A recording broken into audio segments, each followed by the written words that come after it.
Hello friends, welcome to my channel Rita Chatterjee Elena beauty salon inspired tips and টিপসের তরফ থেকে আপনাদের কাছে উপস্থিত। আশা করি সকলে ভালো আছেন।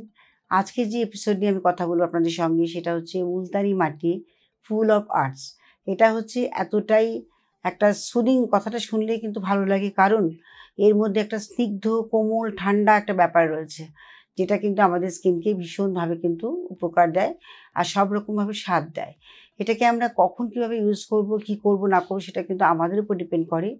এটা মুলতানি মাটি হচ্ছে প্রচুর পরিমাণে মিনারেলসের মধ্যে রয়েছে, যেটা কিন্তু আমরা ইউজ করলে পরে আমাদের স্কিনে প্রচুর আমরা বেনিফিট পাই। মুলতানি মাটি বেস হিসেবে আমরা ইউজ করি বেসিক্যালি।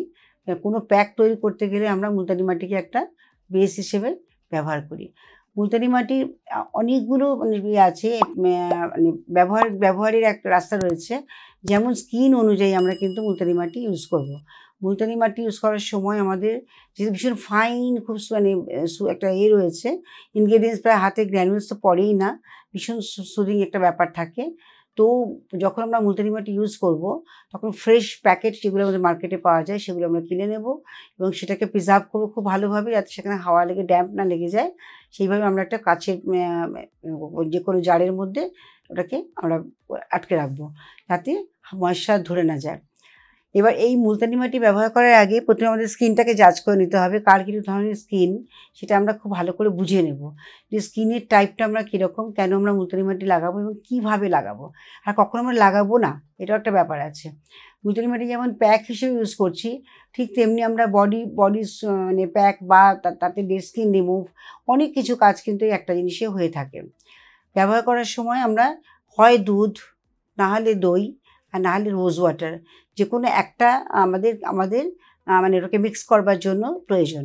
এবার স্কিন অনুযায়ী সেটাকে আমরা ব্যবহার করতে হবে। প্রথমত হচ্ছে এটা যদি আমরা কন্টিনিউ করতে থাকি সবটা, যেমন ড্রাই স্কিনে যদি হয়, আমি প্রথম ড্রাই স্কিন দিয়ে শুরু করি। ড্রাই স্কিন যদি হয়, যাদের প্রচণ্ড ড্রাই, প্রচণ্ড এজিং স্কিন, সেক্ষেত্রে কিন্তু মুলতানি মাটি অবশ্যই আমি বলবো সবসময় দুধ দিয়ে গুলে নিতে। আমরা যদি 2 চামচ মুলতানি মাটি নিই টেবিল স্পুনের, তার সঙ্গে আমরা দুধ কোয়ান্টিটি পরিমাণ অনুযায়ী যাতে পেস্ট ফর্মে তৈরি করতে পারি, ঠিক সেইভাবে আমরা দুধটাকে নিয়ে খুব ভালো করে মিক্স করব।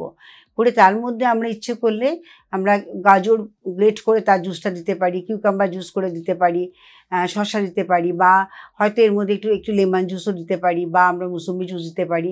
সবগুলোই কিন্তু আমরা এর মধ্যে মিক্স করতে পারি, কারণ আমাদের ফেয়ারনেসের জন্য। আর মুলতানি মাটি যেহেতু ভীষণ নিজেই খুব ঠান্ডা, সেই জন্য স্কিনে কিন্তু কোনো ইরিটেশন বা জ্বালা বা এরকম ধরনের কোনো কিছু হয় না। সেটা কিন্তু অলরেডি ওটাকে অ্যাবজর্ব করে দেয় ইরিটেশনের ব্যাপারটাকে। এটাকে অ্যান্টিঅক্সিডেন্ট প্রপার্টি রয়েছে বলে এটা খুব তাড়াতাড়ি এটাকে রিকভার করে। আর যে ফ্রি রেডিকালসগুলো আছে সেগুলো, যে অ্যান্টিঅক্সিডেন্ট যেখানে বেশি ভরপুর থাকবে, সেখানে আমাদের এই সমস্ত ফ্রি রেডিকালসগুলোকে সহজেই ডিস্ট্রয় করতে সাহায্য করে। নানান ধরনের আমাদের ব্যাকটেরিয়া ফর্ম করে। কখন আমাদের এই বর্ষাকালে যেগুলো হয়, আমাদের ভীষণভাবে একটা মানে রিংওয়ার্ম যাকে বলে, ওই যে দাঁত একদম বাংলা কথায় দাঁত, সে দাঁত হয়, চুলকুনি হয়, বা অনেক সময় হয় হোয়াইট প্যাচেস হয়ে যায়, ভীষণ আমপিটে প্রচণ্ড পরিমাণে র্যাশেস, গোটা গোটা দানা দানা হয়ে যায়, বিকজ এখানে ঘাম জমতে আমাদের এই ধরনের প্রবলেমগুলো অ্যারাইজ করে। আর ঠিক যতটা পরিমাণ আমাদের বডি থেকে টক্সিন রিলিজ হচ্ছে, ততটা পরিমাণে আমরা জল ঠিক মতো যদি না খাই, তাহলে আমাদের বডি থেকে টক্সিন রিলিজ করার প্রবলেম হয়। যার জন্য টক্সিনটাকে রিলিজ করার জন্য আমাদের পর্যাপ্ত পরিমাণে জল খেতে হবে। এটা যার যেরকম রিকোয়ারমেন্ট আছে সে সেইভাবে ইউজ করবে।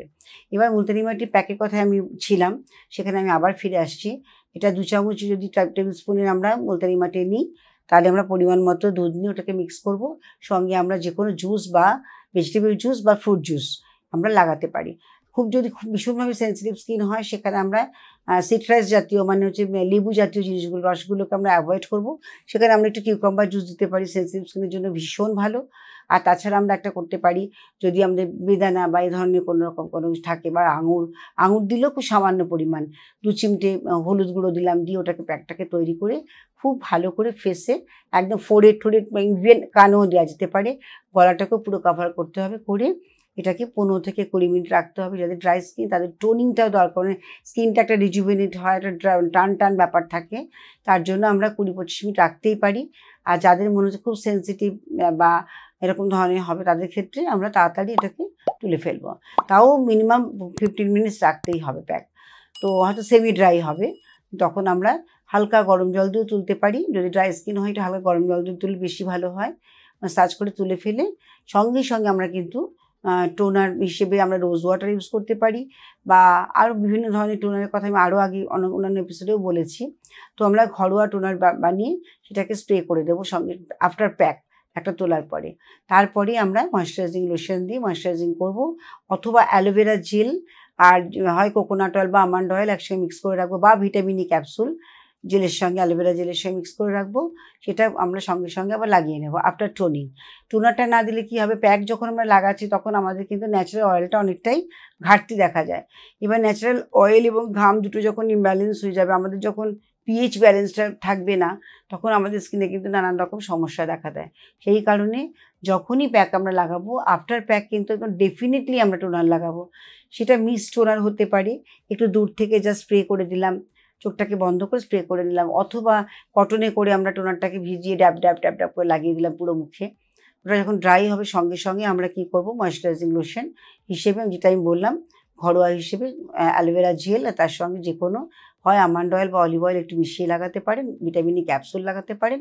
আদারওয়াইজ আপনি ওটার সঙ্গে অ্যালোভেরা জেল আর তার সঙ্গে একটু ভিটামিন ই ক্যাপসুল মিক্স করে ওটা আপনারা লাগাতে পারেন অ্যাজ আ ময়েশ্চারাইজার।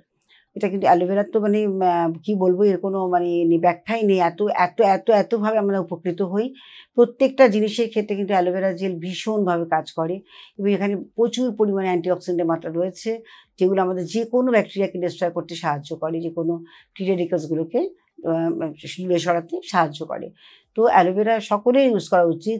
শুধু ওটাকে আমরা তৈরি করব কীভাবে, যদি খুব বেশি অয়েলি স্কিন হয় সেখানে আমরা ময়েশ্চারাইজার হিসেবে লাগাতে পারি, ঘরোয়া ময়েশ্চারাইজিং ক্রিম বা এই হিসেবে ব্যবহার করার জন্য সেখানে আমরা কিন্তু অবশ্যই অ্যালোভেরা জেলের সঙ্গে একটু জোজোবা অয়েল, অথবা হয় জোজোবা বা টি অয়েল, টি এসেন্সিয়াল অয়েল যেগুলো আমাদের মার্কেটে পাওয়া যায়, সেটা হয়তো আমাদের 100 গ্রাম যদি অ্যালোভেরা জেল হয় তাহলে 5 ড্রপস আমরা টি অয়েল দিতে পারি।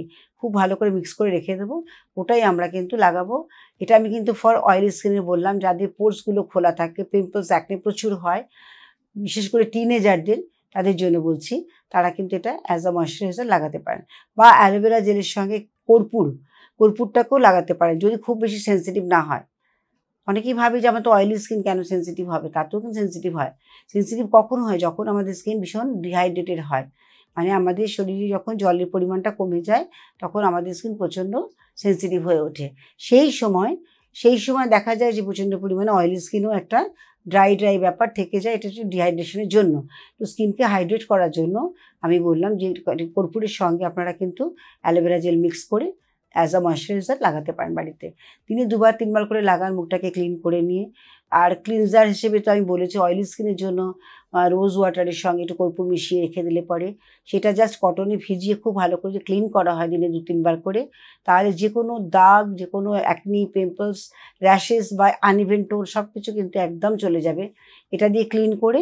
আর যে মানে ময়েশ্চারাইজার হিসেবে কর্পূর এবং অ্যালোভেরার যে ক্রিমটা বললাম এটাকে আপনারা লাগান, দেখুন রেজাল্ট কীরকম দাঁড়ায়, এক্সেলেন্ট রেজাল্ট। তার সঙ্গে কিন্তু আমাদের মানে ইন্টারনাল সিস্টেমটাকে সব কিছুই কিন্তু ঠিক রাখতে হবে, যেমন পর্যাপ্ত পরিমাণে জল খেতে হবে। যার যেরকম লাইফস্টাইল, সে যদি প্রচুর পরিমাণে মার্কেটে ঘুরে কাজ করছে, প্রচুর তাকে বাইরে বেরোতে হচ্ছে সারাদিন, তাহলে তাকে কিন্তু জল অবশ্যই 3 থেকে 4 লিটার খেতেই হবে মিনিমাম। আর তার বেশি খেলেও ক্ষতি নেই, কারণ তার শরীরটা অ্যাবজর্ব হয়েই যাবে, যে কারণ সে প্রচুর পরিমাণে এক্সপোজার হচ্ছে, মানে রোদে ঘুরতে হচ্ছে তাকে। আর যারা মোটামুটি আমরা ঘরের মধ্যে থাকছি, অথচ একজনের প্রচণ্ড ঘাম হয়, তাদের এক্সট্রিম ঘাম হচ্ছে, তাদের ব্যাপারটা কি, খাওয়া দাওয়াটা তাদেরকে করতে হবে কীরকম, একটু ঠান্ডা খেতে হবে। তাদের জন্য ইন্টারনাল দিক থেকে সুস্থ করার জন্য আপনারা মৌরি বাতাসা ভিজিয়ে, মৌরি মিষ্টি ভিজিয়ে বা অনেক সময় ইসাবুল ভিজিয়ে খান, এগুলো শরীর ভেতর থেকে ঠান্ডা করে। ডাবের জল, গ্লুকন-ডি, এই ধরনের কিছু খেতে হবে। জাঙ্ক ফুড, বেশি স্পাইসি, বেশি ঝাল তেল মশলাগুলোকে কাট ডাউন করতে হবে। যাদের অতিরিক্ত ঘাম হচ্ছে, মানে উত্তেজনা ব্যাপারটা তাদের বেশি থাকলেই ঘামটা হয়, তাই না?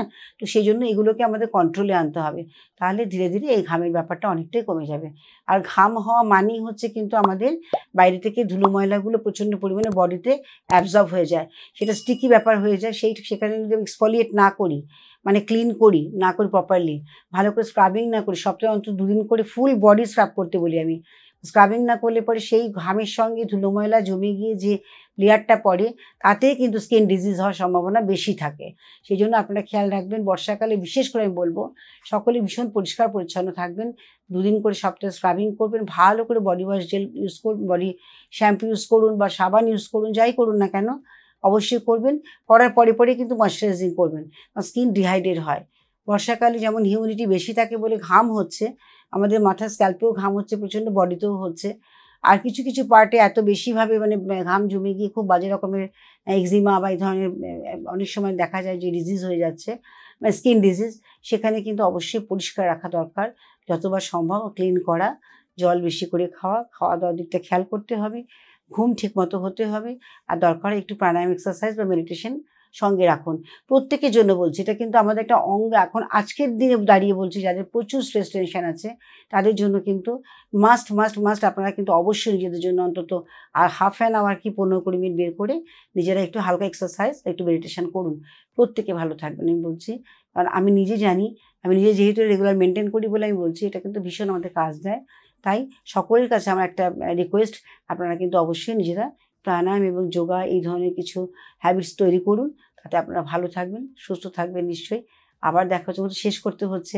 যদি ভিডিওটি আপনাদের কাজে লেগে থাকে, ভালো লেগে থাকে, অবশ্যই সাবস্ক্রাইব করুন, প্রচুর পরিমাণে শেয়ার করুন, যেন আপনার থেকে আপনার ফ্রেন্ডসরাও যাতে উপকৃত হয়, সেটাই আমি চাই।